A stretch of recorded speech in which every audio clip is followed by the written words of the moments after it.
السلام علیکم ورحمۃ اللہ وبرکاتہ۔ الحمد للہ الحنان المنان الذي خلق الانسان وعلمه البيان، والصلاة والسلام على رسوله سید الانس والجان وعلى آلہ واصحابہ ذوی الخیر والاحسان، اما بعد فاعوذ باللہ من الشیطان الرجیم، بسم اللہ الرحمن الرحیم۔ والذین یکنزون الذهب والفضة ولا ينفقونها في سبیل اللہ فبشرهم بعذاب علیم۔ صدق اللہ مولانا العظیم۔ بارگاہ رسالت مآب صلی اللہ علیہ وسلم میں درود پاک کا ہدیہ پیش کریں۔ اللہم صلی علی سیدنا محمد معدن الجود والکرم وآلہ واصحابہ الکرام وابنہ الکریم وبارک وسلم صلاۃ دائمۃ سرمدا ابدا۔ عزیزان گرامی وقار، اللہ تبارک و تعالیٰ کی عطا کردہ نعمتوں میں ہر نعمت ایسی ہے کہ جس کی دیکھ بھال اور جس کی حفاظت اس کے دینے والے خالق سے بہتر کوئی نہیں جانتا۔ آپ کو اللہ نے صحت عطا کی ہے، جسم عطا کیا ہے، تو وہی بہتر جانتا ہے کہ اس کی حفاظت کیسی ہو۔ روح دیا ہے اللہ نے آپ کو، تو روح کی حفاظت بھی اللہ ہی بہتر جانتا ہے، بلکہ کائنات کی ہر شے کو پیدا کرنے والا وہی خلاق ہے، اور وہ حفاظت کے طریقے بھی ہمیں خود سکھاتا ہے اور بتاتا بھی ہے۔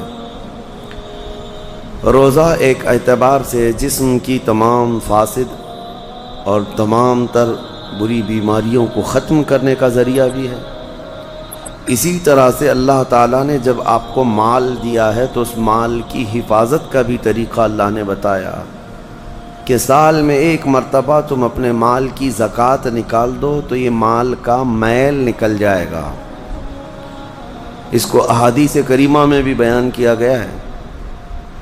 آپ اگر دن بھر کام پہ رہتے ہیں تو 2 دن ہو جائے، 4 دن ہو جائے، 8 دن نہ ہو، 8 دن ہو جائے، اگر آپ نہاتے نہیں تو آپ کے بدن سے بدبو آنے لگ جائے گی اور لوگ قریب آنا چھوڑ دیں، اور یہ جسم کی بدبو بڑھتی چلی جائے گی۔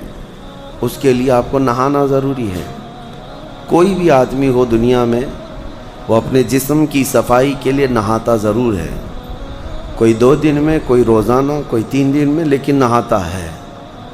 اسی طرح مال کو بہت دنوں تک اگر کوئی جمع کر کے رکھا ہے تو دنیاوی میل اس پر چڑھ جاتا ہے، اور اگر اس کو وہ نہیں پاک کیا تو اس مال کی بدبو اسے ڈس لیتی ہے، اور اس مال کی بدبو اسے بد اخلاق بنا دیتی ہے اور عیاش بنا دیتی ہے۔ جن لوگوں کے گھر میں زکوٰۃ کا 1 روپیہ بھی باقی رہا، گویا کہ ان کے مال میں پورا حرام پیسہ باقی رہا، اور حرام جب تک گھر کے اندر رہے گا اس کے خیالات بھی فاسد خیالات ہوں گے، اس کے اخلاق بھی گندے اخلاق کی طرح بڑھتے رہیں گے۔ میں آپ کو بتاؤں، کسی کے گھر کے سامنے سے آپ گزر رہے ہیں اور گھر کے اندر اگر کسی نے اگربتی جلائی ہے، بخور لگایا ہے، تو خوشبو باہر آ ہی جاتی، گزرتے ہی پتہ چلتا ہے۔ لیکن اگر کسی کے گھر کا ٹوائلٹ ٹوٹ چکا اور اس کی غلاظت گھر کے اندر بہہ رہی ہے تو اس کی بدبو صرف گھر والے نہیں، باہر والے بھی سونگنے لگ جائیں گے۔ اسی طرح سے حرام مال کسی کے گھر میں ہے تو اللہ کے فرشتے اس گھر کے آس پاس تک نہیں آتے۔ حرام مال جس کے گھر میں جمع کیا ہوا ہو وہ ایسی ہی بدبو دیتا ہے، اللہ کے فرشتے اس کے قریب نہیں آتے۔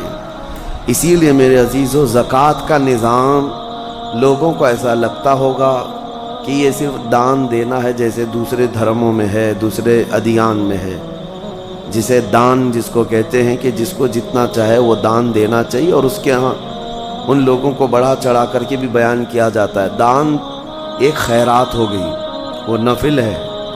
اسلام میں وہ دان دینے کا وہ تو ایک بہت بڑا الگ طبقہ ہے، یعنی خیرات کرنا، لیکن زکوٰۃ جو ہے یہ صرف خیرات نہیں، یہ فرض ہے۔ جیسے آپ کے لیے فرض یہ نماز فرض ہے، جمعہ آپ کے لیے فرض ہے، اسی طرح سے صاحب حیثیت کے لیے زکوٰۃ فرض ہے، اور اگر اس نے زکوٰۃ نہیں نکالا تو اس کے متعلق قرآن کیا کہتا ہے سنیں، والذین یکنزون الذهب والفضة ولا ينفقونها فی سبیل اللہ فبشرهم بعذاب علیم۔ محبوب، جو لوگ سونا اور چاندی کو جمع کر کے رکھ لیتے ہیں اور اللہ کی راہ میں اس کی زکوٰۃ نہیں دیتے یا خرچ نہیں کرتے، آپ ان کے لیے دردناک عذاب کی بشارت دے دیجئے۔ اللہ فرما رہا ہے اپنے محبوب سے، ان لوگوں کو دردناک عذاب کی بشارت دے دے۔ کیا ہوگا؟ یوم یحما علیہا فی نار جہنم فتکوی بہا جباہہم وجنوبہم وظہورہم ھذا ما کنزتم لانفسکم فذوقوا ما کنتم تکنزون۔ اللہ فرماتا ہے جس دن آگ تپائی جائے گی، جہنم کی آگ تپائی جائے گی، بھڑکائی جائے گی، تو اس آگ کے ذریعے سے ان کی پیشانیوں کو داغا جائے گا، ان کے بازوؤں کو داغا جائے گا، ان کے پیچھے والے حصے کو داغا جائے گا اس گرم تپی ہوئی آگ سے، اور پھر اس سے کہا جائے گا ھذا ما کنزتم لانفسکم، یہ تو وہی ہے جو تو نے اپنے لیے خزانہ کر کے رکھا تھا، یہ وہی ساری چیزیں ہیں جو تو نے اپنے لیے سیو کر کے رکھا تھا۔ فذوقوا ما کنتم تکنزون، جو کچھ تم جمع کرتے تھے اب چکھو آج کے دن، آج اس کو چکھو، یہ کہا جائے گا، اس کو چکھایا جائے گا اور عذاب میں مبتلا رہے گا۔ یہاں تک کہ یہ تو قیامت کے دن کے عذابات کا ذکر ہے، اور قبر کے متعلق فرمایا گیا کہ اس کی میت قبر میں رکھ کر کے چلے جانے کے بعد سے لے کر قیامت قائم ہونے تک ایک خوفناک سانپ اس کے گلے میں پھندا ڈال کر قبر میں بیٹھا رہے گا، اور اس کی ناک کی ہڈی کو ڈستا ہوگا اور چوستا ہوگا۔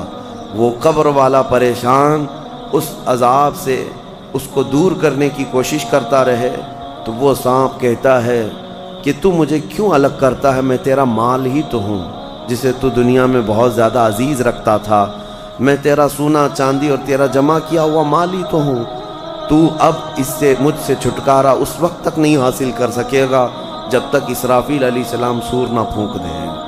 میرے عزیزو، یہ جو وعیدیں آئی ہیں ان لوگوں کے لیے ہیں جنہوں نے اپنے مال کا حق اللہ کی راہ میں نہیں دیا۔ آپ دیکھیں اللہ کریم نے جو کچھ بھی دیا ہے آپ کو، یہ آپ کی اپنی محنت نہیں، جو اگر یہ سمجھتا ہو میں نے اپنے خون پسینے کی محنت سے یہ سب کمایا ہے، یہ خام خیالی ہے میرے عزیز۔ اللہ تبارک و تعالیٰ اگر نہ دینا چاہے تمہاری ناک زمین پر گھس جاتی، وہ ایک سکہ بھی تجھے نہ ملتا۔ رب تعالیٰ کی یہ عنایتیں ہیں جو تمہیں مال دیا، لیکن جس نے دیا کیا تم سے اس نے پورے آدھے مال کا تقاضا کیا؟ رب تبارک و تعالیٰ نے فرمایا کہ تم کو اگر 1,00,000 روپے کی قیمت کی کوئی چیز آج دنیا میں دی گئی تو 50,000 اللہ کی راہ میں دے دینا، یا 1/4 25,000 دے دینا، 1 پاؤ حصہ دے دینا۔ نہیں، دنیا تو تقاضا کرتی ہے پرسنٹیج کا۔ یہاں رب تبارک و تعالیٰ نے پورے سال میں، وہ بھی انکم پر نہیں، سیونگ پر۔ یاد رکھو دنیا کی جو ٹیکس ہیں، جتنی بھی ڈپارٹمنٹ ہیں، وہ تمہارے انکم پر ٹیکس لگاتی ہیں۔ انکم جتنی ہو رہی ہے اس پر ٹیکس ہے۔ انکم ٹیکس کیا ہے؟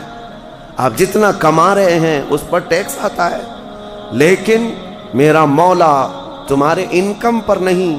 تم سال میں کروڑ روپے بھی کماتے کیوں نہ ہو، لیکن اگر بچتا کچھ نہیں ہے تو زکوٰۃ کچھ بھی نہیں، زکوٰۃ کچھ بھی نہیں ہے۔ ہاں، جو سیونگ ہے تمہارے پاس، جو بچی ہوئی چیز ہے، اس کے لیے رب تعالیٰ فرماتا ہے جو بچا کر تم نے رکھا ہے، اب اس کا آدھا نہیں، اس کا پاؤ نہیں، اس کا 10واں حصہ نہیں، اس کا 20واں حصہ نہیں، بلکہ اپنے پورے مال کا 40واں حصہ 2.5% صرف اللہ کی راہ میں ادا کیا کرو۔ باقی 97.5% تمہارے پاس سیف رہتا ہے، 97.5% تمہارے پاس